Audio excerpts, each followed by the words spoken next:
Okay, so, I know I owe you a lot, and I will be catching up the next couple days, but I'm going to start from where we are now, which is Deuteronomy chapter 9. So, here we go. Hear, O Israel, you are about to cross the Jordan to go in and dispense nations greater and stronger than you, with large cities that have walls up to the sky. The people are strong and tall, Anakites. You know about them, and have heard it said, who can stand against the Anakites? But be assured today that the Lord your God is the one who goes across ahead of you, like a devouring fire. He will destroy them. He will subdue them before you, and you will drive them out and annihilate them, quickly as the Lord has promised. After the Lord your God has driven them out before you, do not say to yourself, the Lord has brought me here to take possession of this land because of my righteousness.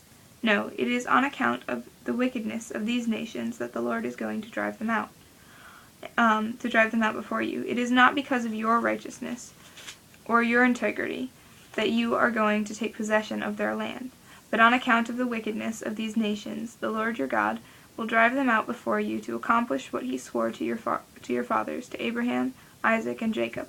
Understand then that it is not because of your righteousness that the Lord your God is giving you this good land to possess, for you are a stiff-necked people. Remember this, and never forget how you provoked the Lord your God to anger in the desert. From the day you left Egypt until you arrived here, you have been rebellious against the Lord. At Horeb you aroused the Lord's wrath so that he was angry enough to destroy you. When I went up on the mountain and received the tablets of stone, the tablets of the covenant that the Lord had made with you, I stayed on the mountain 40 days and 40 nights. I ate no bread and drank no water. The Lord gave me 2 stone tablets inscribed by the fingers of God, and on them were all the commandments the Lord proclaimed to you on the mountain out of the fire on the day of assembly. At the end of the 40 days and 40 nights the Lord gave me 2 stone tablets, the tablets of the covenant. Then the Lord told me, go down from here at once, because your people whom you brought out of Egypt have become corrupt. They have turned away quickly, and I have commanded them from what I have commanded them, and made a cast idol for themselves. And the Lord said to me, I have seen this people, and they are a stiff-necked people indeed. Let me alone, so that I may destroy them, and blot out their names from under the heavens, and I will make you into a nation stronger and more numerous than they. So I turned and went down from the mountain, while it was blazing with fire. The 2 tablets of the covenant were in my hands. When I looked, I saw that you had sinned against the Lord your God, and that you had made for yourselves an idol cast in the shape of a calf. You had turned aside quickly from the way that the Lord had commanded you. So I took the 2 tablets and threw them out of my hands, breaking them to pieces before your eyes. Then once again I fell prostrate before the Lord for 40 days and 40 nights. I ate no bread and drank no water because of all the sins you had committed, doing what was evil in the Lord's sight, and so provoking him to anger.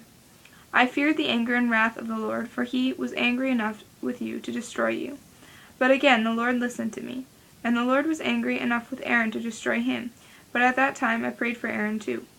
Also I took that sinful thing of yours, the calf you had made, and burned it in the fire. Then I crushed it and ground it to powder, as fine as the dust, and threw the dust in a stream that flowed down from the mountain. You also made the Lord angry at Taberah, at Messah, and at Cabroth Hattaavah. And when the Lord had sent you out of Kadesh Barnea, he said, go up and take possession of the land I have given you. But you rebelled against the command of the Lord your God. You did not trust or obey him. You have been rebellious against the Lord ever since I have known you. I lay prostrate before the Lord those 40 days and 40 nights, because the Lord had said that he would destroy you. I prayed to the Lord and said, O sovereign Lord, do not destroy your people, your own inheritance, that redeemed you by your great power, and brought out of Egypt with your mighty hand. Remember your servants, Abraham, Isaac, and Jacob. Overlook the stubbornness of this people and their wickedness and their sins. Otherwise the country from which you brought us will say, because the Lord was not able to take them into the land he promised, and because he hated them, he brought them out and put them to death in the desert. But they are your people, your inheritance, that you brought out of your great power and your outstretched arm. So that was Deuteronomy chapter 9.